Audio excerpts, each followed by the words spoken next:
నిన్నటి రోజున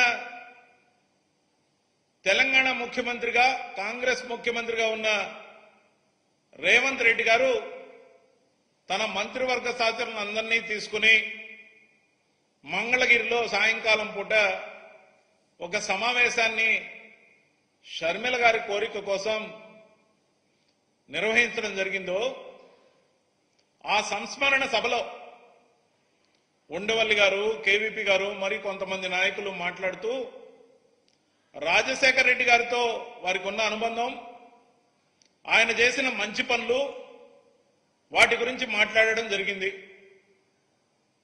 అంతేకాకుండా కొందరు ఒక అడుగు ముందుకు వేసి తిరిగి కాంగ్రెస్ పార్టీ ఆంధ్రప్రదేశ్లో మళ్లీ లేచి నిలవాలని కోరుకోవడం జరిగింది. కానీ వాళ్ళందరూ కన్వీనియంట్ గా మర్చిపోయిన ఒక అంశం ఏదైతే ఉందో, విభజన చట్టం ద్వారా ఆంధ్రప్రదేశ్ ని అన్ని విధాలుగా నడ్డి విడిచిన కాంగ్రెస్ పార్టీ ముఖ్యంగా ఆంధ్రప్రదేశ్ లో భూస్థాపితమైంది కాబట్టి, దానికి జవసత్వాలు లేని పరిస్థితి వచ్చింది కాబట్టి దాన్ని ఎలాగైనా మళ్లీ లేచి నడిచేలా చేయాలనే వాళ్ళ తాపత్రయం తప్పు కానప్పటికీ ఆచరణ సాధ్యం కాని విషయంగా మనందరికీ తెలుసు. స్వర్గీయ వైఎస్ఆర్ గారి గురించి ప్రతి ఇంట్లో ఏ విధంగా అయితే ఈరోజు ఆయన చిత్రపటాన్ని నమస్కరించుకుని వాళ్ళ భవిష్యత్తుకు బాటలు వేసిన నాయకుడిగా కీర్తిస్తూ ముందడుగు వేస్తున్నారో, అదేవిధంగా ఈ రోజున ఆయన వారసుడిగా వైఎస్ జగన్మోహన్ రెడ్డి గారు స్థాపించిన వైఎస్ఆర్సీపీ పార్టీ ప్రజల్లో అంతగా వేళ్లూనుకొని అనేక సంక్షేమ కార్యక్రమాలు, తండ్రి ఓ 4 పథకాలతో చిరస్థాయిగా నిలిచిపోతే కొడుకుగా అనేక సంక్షేమ కార్యక్రమాలతో పాటు ₹1 అవినీతికి తావు లేకుండా 2,70,000 కోట్ల రూపాయలు సంక్షేమ పథకాల ద్వారా పేద ప్రజల్ని కులం, మతం, ప్రాంతం, పార్టీ, వర్గాలు చూడకుండా పేద ప్రజలందరూ నా వాళ్ళు, పేదల కోసం నేనున్నా, వైఎస్ఆర్ గారు ఆ రోజుల్లో 2 అడుగులు మీకోసం ముందుకు వేస్తే 4 అడుగులు ముందుకు వేసి మిమ్మల్ని నడిపిస్తా అని చెప్పిన మాట నిలబెట్టుకున్న వైఎస్ జగన్మోహన్ రెడ్డి గారు ప్రజల మనస్సుల్లో గొప్పగా ఉన్నారు. ఎలక్షన్ మాయాజాలం అంటారా? అది ఎన్డీఏ మాయాజాలం. దాంట్లో ఏం జరిగిందో లోతులకి ఈ దశలో వెళ్ళకపోయినప్పటికీ ప్రజలందరికీ అర్థమవుతోంది. ముఖ్యంగా ఏ మాయ చేసి గెలిచారో, ఏం చేసి గెలిచారో ప్రజలందరూ చర్చించుకుంటూనే ఉన్నారు. ఇది ఒక నిరంతర సబ్జెక్ట్. వచ్చే ఎలక్షన్ వరకు కూడా దీని మీద ప్రజల్లో చర్చోపచర్చలు జరుగుతూనే ఉంటాయి. కానీ కాంగ్రెస్ పార్టీ అన్ని విధాలుగా నష్టపరిచిన ఆంధ్రప్రదేశ్లో వారసత్వం కోసం ఇంట్లో ఏదో తగాదా ఉందని కోపంతో బయటకు వచ్చి నానా మాటలు మాట్లాడి వైఎస్ జగన్మోహన్ రెడ్డి గారి గురించి మాట్లాడకూడని మాటలు అనేకం మాట్లాడిన షర్మిల గారిని నాయకత్వాన్ని ఇచ్చి ఆమె ద్వారా కాంగ్రెస్ లేచి పరిగెడుతుందని నమ్మిస్తామంటే ఆంధ్రప్రదేశ్లో అది అమలయ్యే కార్యక్రమం కాదు. ప్రజలను మిమ్మల్ని ఎప్పుడూ దగ్గరికి తీసుకోరు. ఎందుకంటే మీరు ప్రత్యేక హోదాని ప్రశ్నించడం లేదు. ఈరోజు కూడా చంద్రబాబు నాయుడు గారి అజెండాని మోస్తున్నారు. ఈ రోజున ఆంధ్రప్రదేశ్ లో షర్మిల గారి నాయకత్వంలో కొనసాగుతున్న కాంగ్రెస్ పార్టీ చంద్రబాబు నాయుడు గారి టీడీపీకి తోక పార్టీ. ఎందుకని అనాల్సి వస్తుందంటే, ఇప్పుడు అధికారంలో ఉన్నది రైట్ నౌ చంద్రబాబు నాయుడు గారి ప్రభుత్వం, ఎన్డీఏ ప్రభుత్వం. కానీ వాళ్ళని నిలదీయడానికి ఈమె దగ్గర మాటలు లేవు, మాట్లాడటాలు లేవు. ఎంతసేపు అన్న మీద అక్కస్తో వారసత్వం కోసం వైఎస్ఆర్ గారు జపం చేస్తున్న షర్మిల గారు, మిమ్మల్ని సూటిగా అడుగుతున్నాం. ఈ మధ్య కాలంలో ఆ రోజు పెట్టిన ఫీజు రీఎంబర్స్మెంట్ దగ్గర నుంచి వైఎస్ఆర్ ఆరోగ్యశ్రీ గురించి కానీ మరి వేటి గురించి అయినా ఈ కొత్త ప్రభుత్వం పేర్లు మారుస్తుంటే ఏం చేస్తున్నారు, ఎందుకు నిలదీయటం లేదు? మీ తండ్రి గారి మీద మీకు ప్రేమ ఉందా లేదా అని అడుగుతా ఉన్నా.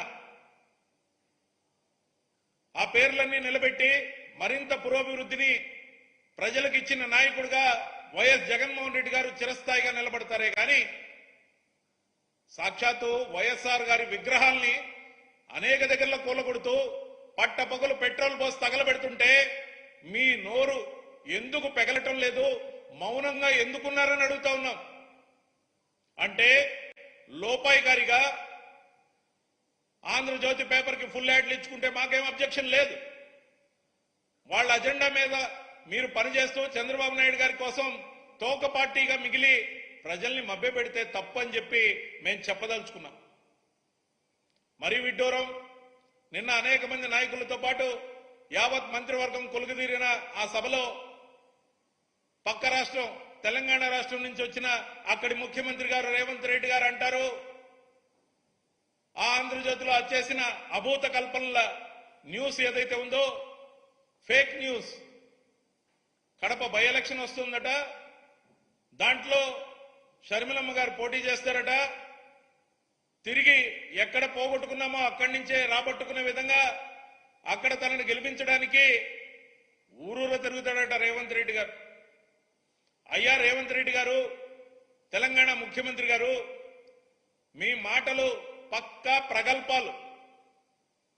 ఎందుకని ఈ మాట అంటున్నామంటే, మీరు ముఖ్యమంత్రిగా ఉండి మీ సొంత జిల్లా మహబూబ్ నగర్ లో కాంగ్రెస్ అభ్యర్థిని ఎంపీగా గెలిపించుకోలేక బీజేపీకి సంబంధించిన డీకే అరుణ గారు గెలిస్తే నోరు తెరిసి చూస్తూ ఉండిపోయారేనే. మరి మీరు అక్కడ ఊరూరా మండలం మండలం లేకపోతే నియోజకవర్గాలు తిరగలేదా, టైం లేదా? మీరు నివాసం ఉంటున్న హైదరాబాద్ మహానగరంలో ఉన్న సికింద్రాబాద్ ని కాంగ్రెస్ కోసం గెలిపించుకోలేని మీరు కడపకు వచ్చి ఏదో చేసేస్తారని ఈడ ప్రసంగాలు ఇవ్వడం ఎంతవరకు గొప్పగా అనిపిస్తుందో తెలియదు. కానీ ఆంధ్రప్రదేశ్ ప్రజలు మీ మాటలు నమ్మేందుకు సిద్ధంగా లేరు. ఎవరు అవునన్నా ఎవరు కాదన్నా మీరు చంద్రబాబు నాయుడు గారు ఒకే నాణ్యానికి రెండు వైపులా. మీ లోపాయికారి బంధం ఏదైతే ఉందో ప్రజలందరికీ స్పష్టంగా తెలుసు. మీరు ఎంత భ్రమింపజేయాలని చూసినా. మరింకో మాట అన్నారు, బీజేపీ అంటే బాబు జగన్ పవన్ అని. మేము అడుగుతున్నాం రేవంత్ రెడ్డి గారు, బీజేపీ అంటే బీజేపీనే, దాంట్లో చేరి ఎన్డీఏ పార్ట్నర్లుగా ఉన్నది బాబు పవన్ మాత్రమే.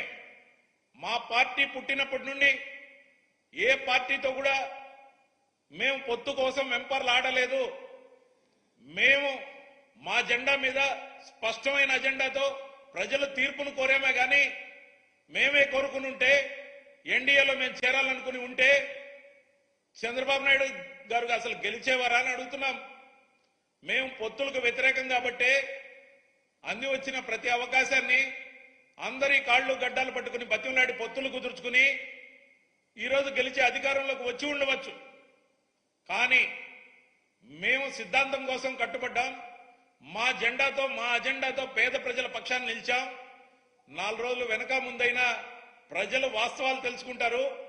కానీ ఈ బ్రేక్ పీరియడ్ ఏదైతే ఉందో కొంత సమయం ఈ ప్రభుత్వానికి ఇవ్వాలనుకున్నాం కాబట్టి ఆ సమయం గడిచాక ఈ ప్రభుత్వం అమలు చేయని హామీల గురించి, ఈ ప్రభుత్వం మోసకారి విధానాలు ప్రజల పట్ల అవలంబిస్తే వాటి గురించి ప్రజల గొంతుకై ప్రజలతో కలిసి మమేకమై రోడ్లెక్కి పోరాటాలు చేసే సత్తా ఆంధ్రప్రదేశ్ లో ఒక వైఎస్ఆర్సీపీకి మాత్రమే ఉంది.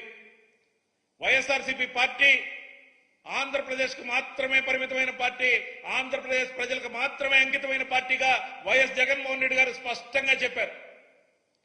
మాకున్న ప్రేమ ఆంధ్రప్రదేశ్ పైన ఏ విధంగా ఉందో స్పష్టంగా వ్యక్తం చేయడం జరిగింది. ఇది మా విధానం. కానీ చంద్రబాబు నాయుడు గారు ఇక్కడ అధికారంలో వస్తే తెలంగాణలో పార్టీని నిలబెడతానంటాడు, లేకపోతే దేశంలో చక్రం తిప్పుతానంటాడు. మేము అడుగుతున్నాం చంద్రబాబు నాయుడు గారిని, అద్భుతమైన అవకాశం మీకు ఈ రోజున ఏర్పడింది. ఆంధ్రప్రదేశ్ కి ప్రత్యేక హోదా, లేకపోతే రకరకాల పెండింగ్ ప్రాజెక్టులు అమలు గాని ఏవైతే విభజన చట్ట హామీలు వాటి గురించి మొన్ననే మాట్లాడుకున్నారు కదా, వాటి నుంచి కాస్త చెప్తే బాగుండేది రేవంత్ రెడ్డి గారు అని చెప్పదలుచుకున్నాం.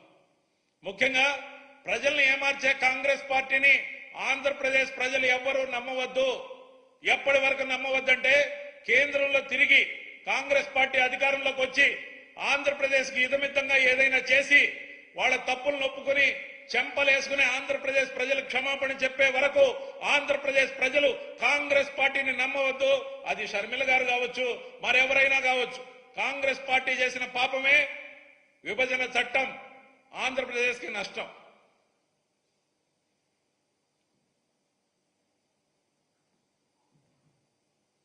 ఏమైనా క్వశ్చన్స్?